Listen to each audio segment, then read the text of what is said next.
Today, we're diving into a really personal story. It's about how a young Muslim girl's search for answers, for simple dignity, led her to leave her faith entirely. This is the story of a woman named Riham, and it all starts with her childhood in Morocco, a childhood that was just full of questions, a sense of injustice, and this deep, deep desire for freedom. Let's start with this quote from Riham, because it is absolutely key to understanding her entire experience. Just try to imagine that idea as the wallpaper of your childhood. This constant, nagging reminder that before you're anything else, your gender is what defines your world. So Riham's story really kicks off with something she noticed as a kid growing up in Morocco. The world seemed to run on two totally different sets of rules. You had one set for boys and a completely different one for girls. In her world, the public space itself was basically divided by gender. For boys, the street was their playground, their social club. Society was just more forgiving of them. But for girls like Rihame, the street was just a path. It was only for getting from point A to B, and that's it. And there was this huge unwritten rule. You had to be home before dark, because the night, well, that didn't belong to you. And you know, this wasn't just about being outdoors. This segregation was woven into the very fabric of everyday life. You'd go to a wedding, and men and women would be celebrating in separate areas. At family dinners, the men always got their food first.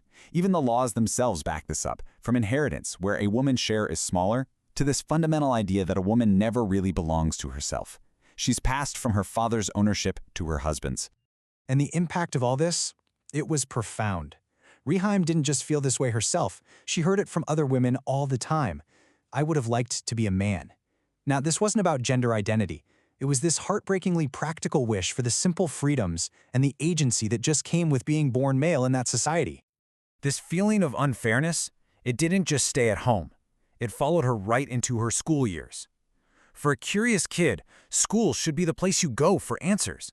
But for Riham, it became the place where her questions about religion were basically treated as dangerous or even sinful. So as a young kid in her Islamic education class, she asked a really simple, logical question, the kind any child would ask. You know, if God is everywhere, how can he be in this room and the room right next door at the exact same time? She was just trying to apply the logic she was learning in one class to the theology she was being taught in another. But her teacher's response wasn't an explanation. It was a threat, a flat-out threat. In this moment, this attempt to shut down her thinking with fear, it was absolutely pivotal. The message was crystal clear. Faith means you stop asking questions. You'd think that would work, right? But it had the exact opposite effect. Instead of creating a more faithful believer, that teacher's threat created a suspicious one. It planted this tiny seed of doubt in her mind that maybe, just maybe, this belief system was too fragile to handle the simple questions of a child. Okay, so as Riham moves into her teenage years, these sort of abstract doubts start crashing into very real, very personal experiences. The rules weren't just confusing anymore, they felt like a direct attack on her autonomy, on her dignity. Her journey away from faith really sped up through a few key events. First, puberty. Suddenly, her body wasn't just hers, it became this issue for the whole family, a symbol of honor that had to be protected and controlled. Then at school, a new uniform policy was brought in, but only for the girls to hide their forms. She openly defied it. And then came this incredible discovery, her grandfather's hidden library of philosophy and feminist books, which just blew her mind open to new ideas. And crucially, she saw strong, activist women in her own family, which proved to her that these ideas weren't just in books. Another way of life was actually possible.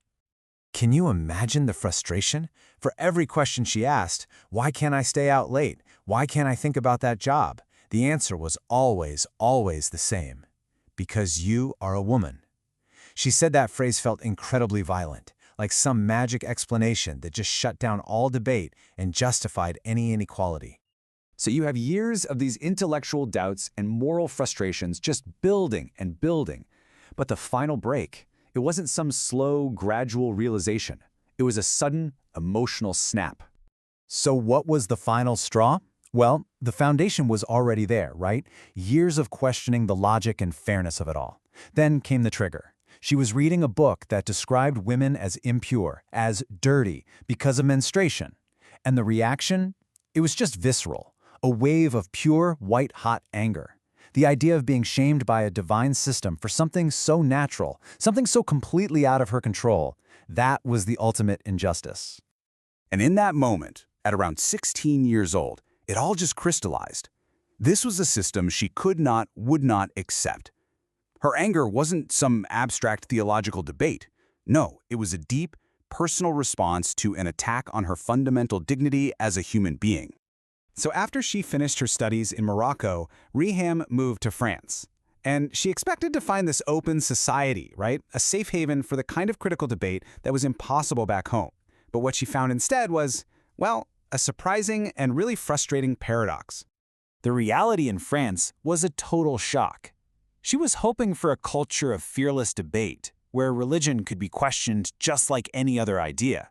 But instead, she found that critiquing Islam was a massive taboo. Any attempt was often immediately shut down with accusations of racism, and there was just no room for any real, nuanced discussion.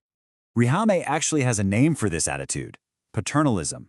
It's this belief that Muslims are somehow too fragile to hear critiques of their own religion, that they have to be protected from challenging ideas as if they were kids.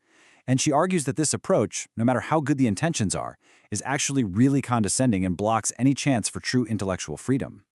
And so, Raheem's very personal journey leaves all of us with a much bigger, much trickier question. What happens when a society's most cherished values, like freedom and tolerance, smack right into each other? In the effort to be tolerant of a faith, is it possible to become intolerant of the very freedom of expression that allows us to question and grow? Her story really forces us to think about that difficult balancing act between respecting believers and respecting the right to question belief itself.